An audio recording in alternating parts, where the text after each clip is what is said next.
नमस्कार, मैं हूं राहुल आर्य। आप देख रहे हैं दैनिक सवेरा हरियाणा। हरियाणा कांग्रेस के बड़े नेता और राज्यसभा सांसद रणदीप सिंह सुरजेवाला ने भारतीय जनता पार्टी और आरएसएस पर बड़ा बयान दिया है।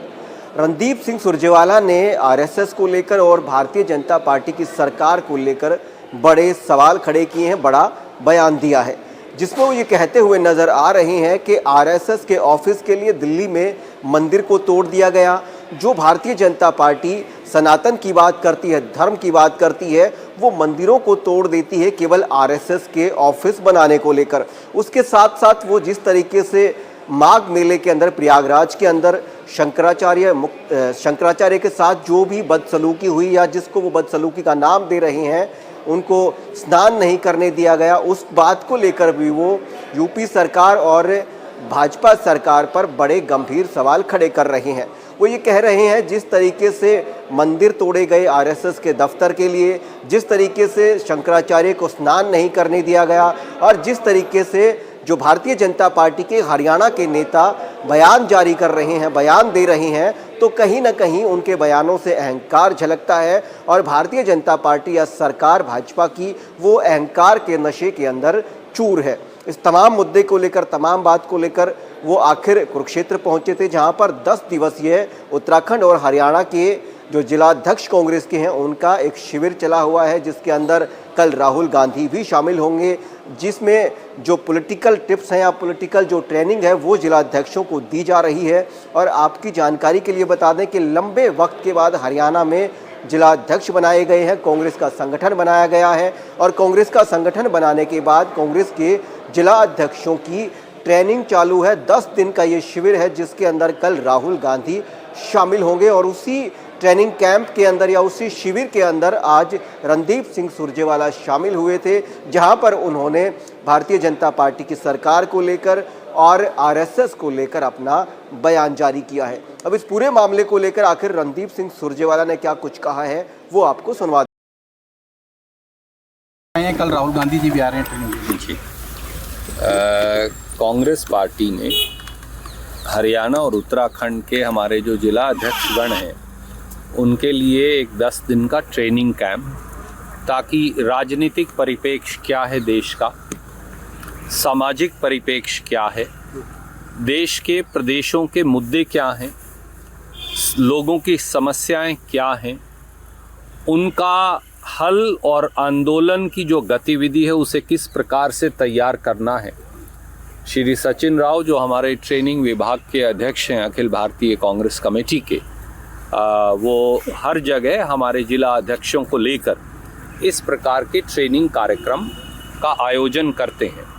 कांग्रेस की विचारधारा क्या है, भिन्न भिन्न मुद्दों पर भारतीय राष्ट्रीय कांग्रेस का स्टैंड क्या है, देश के संवैधानिक मूल्यों, संवैधानिक संस्थाओं की रक्षा के लिए हमें किस प्रकार से कारगर कदम उठाने चाहिए, छोटे छोटे दुकानदार, हमारे अनुसूचित जाति पिछड़े वर्गों के भाई बहनों के लिए उनके अधिकारों की रक्षा के लिए हमें क्या करने की आवश्यकता है, भाजपा किस प्रकार से गरीबों के, युवाओं के, महिलाओं के, आदिवासियों के, अनुसूचित जाति एससी वर्ग के, बीसी वर्ग के अधिकार छीन रही है, किस प्रकार से किसान जो है उसका उत्पीड़न हो रहा है, किस प्रकार से खेती पर एक नियोजित हमला किया जा रहा है। इन सब विषयों को लेकर हमारे अध्यक्षगण चर्चा भी करते हैं और पार्टी एक आम राय बनाने की कोशिश करती है, जिसके आधार पर जमीनी आंदोलन और जमीनी जुड़ाव किया जा सके।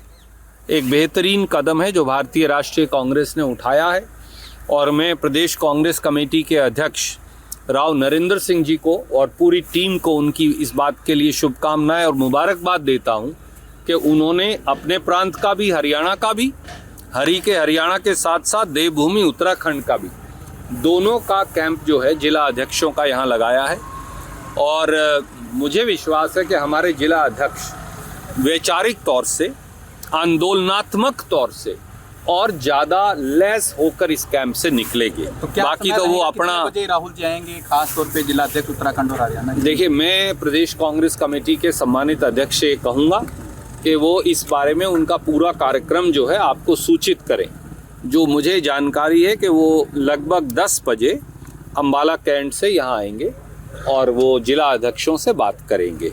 मुझे ये विश्वास है कि राहुल जी के मार्गदर्शन में पार्टी का संगठनात्मक जो ढांचा है वो और ज़्यादा मजबूत होगा और हमारे जिला अध्यक्षों को और ज़्यादा साहस और ताकत मिलेगी। सुरजेवाला साहब, भारतीय जनता पार्टी सनातन की बात करती है और प्रयागराज में क्या कुछ हुआ शंकराचार्य जी के साथ पूरी देश दुनिया देख रही है और अभी तक उन्होंने स्नान नहीं किया बल्कि अंजल भी त्याग दिया उन्होंने, उसको लेकर क्या कहेंगे?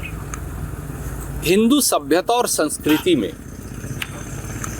आदरणीय शंकराचार्य जी का एक विशेष महत्व है। अगर मैं ये कहूं कि उनको गुरु की संज्ञा दी गई है तो शायद ये उचित होगा और शायद आप भी मुझसे और आपके दर्शक सहमत होंगे। जिस प्रकार से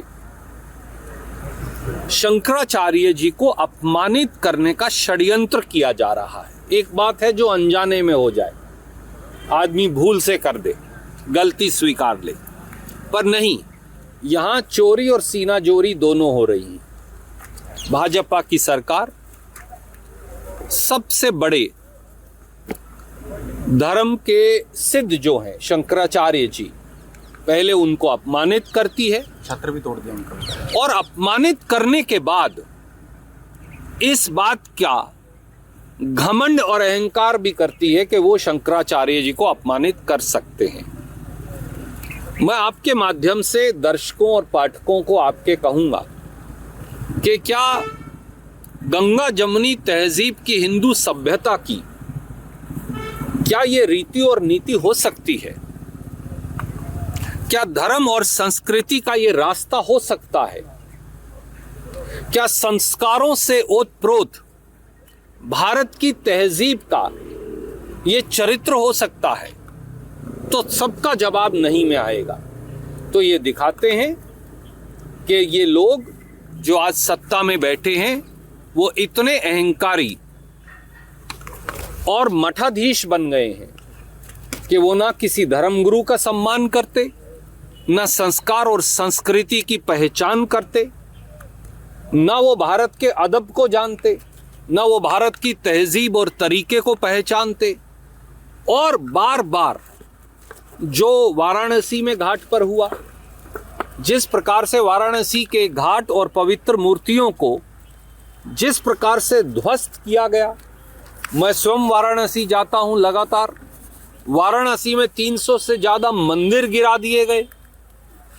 तो जिस प्रकार से दिल्ली में किस प्रकार से मंदिर को गिराया गया केवल एक पार्किंग बनाने के लिए आरएसएस कार्यालय की, तो जिस प्रकार से हमारी सनातन धरोहरों पर, मंदिरों पर हमला बोला जा रहा है, संस्कार और संस्कृति पर आक्रमण किया जा रहा है, ये घोर निंदनीय है और इसे कोई भारतीय जो भारत की संस्कृति और संस्कारों में विश्वास रखता है वो कभी स्वीकार नहीं करेगा। भारतीय जनता पार्टी कह रही है कि राहुल गांधी को ट्रेनिंग की क्या जरूरत है, वो तो खुद आ रहे हुए हैं, उन्हें ट्रेनिंग क्या देंगे, खुद आ रहे हुए। यही अहंकार है मेरे आदरणीय मित्र।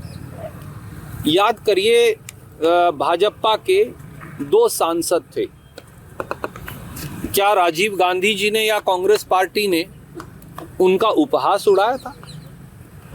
मैं आज आपसे ये बात आपके समक्ष रखता हूं, आपके दरबार में। कांग्रेस के पास तो 100 से ज्यादा सांसद हैं और राहुल गांधी उन 100 से ज्यादा सांसदों के लीडर हैं, विपक्ष के नेता हैं, संवैधानिक पद पर हैं। इस प्रकार की उल जलूल बातें करना भारत की संस्कृति और हरियाणा की संस्कृति के अनुरूप नहीं। और मुझे लगता है कि सत्ता का घमंड भाजपा के सर चढ़कर इस प्रकार से बोल रहा है कि वो अब इंसान को इंसान मानने से इनकार कर रहे हैं। नोएडा में एक युवा की जो मौत हुई है दर्दनाक, आज राहुल जी ने कहा पूरे देश में हो क्या रहा है, कहीं हमारे बच्चे खांसी की दवा पीकर मर रहे हैं। भाजपा के शासन में मध्य प्रदेश में, इंदौर में हमारे लोग, हमारे बुजुर्ग, माता पिता, बहनें, भाई जहरीला पानी पीकर मर रहे हैं। नोएडा में, उत्तर प्रदेश में गाड़ी की एक केवल दीवार ही को तो टक्कर लगी थी, परंतु इंफ्रास्ट्रक्चर की ये हालत है कि वो दीवार भी टूट गई और गाड़ी भी अंदर गिर गई और बच्चे का एक काबिल इंजीनियर जो सॉफ्टवेयर था उसने अपनी जान से हाथ धो बैठा। कहीं गुजरात में पूरा का पूरा जहाज गिर जाता है, आज तक उसकी जांच की कोई रिपोर्ट आई हो तो बता दीजिए, किसी को दोषी ठहराया गया हो तो बता दीजिए। कहीं पूरा का पूरा एयरपोर्ट नीचे गिर जाता है, कई कई पुल नीचे गिर जाते हैं। आए दिन इस देश में ढांचागत विकास के नाम पर भयमुक्त भ्रष्टाचार जो चल रहा है उसमें आम साधारण नागरिक अपनी जान से हाथ धोने पर मजबूर है। और ये दुर्भाग्य है कि किसी को सजा मिलने की बजाय सत्ताधारी दल उनका संरक्षण और प्रोटेक्शन करता है जो वाकई में दोषी हैं। यहाँ दोषी जैसे हरियाणा की भाषा में कहते हैं शाह बन गए हैं और शाह जो हैं उनको सजा दी जा रही है। किसी गांव में भी जाएंगे राहुल गांधी जी? देखिए मेरे को पूरा कार्यक्रम नहीं मालूम, जैसा मैंने बताया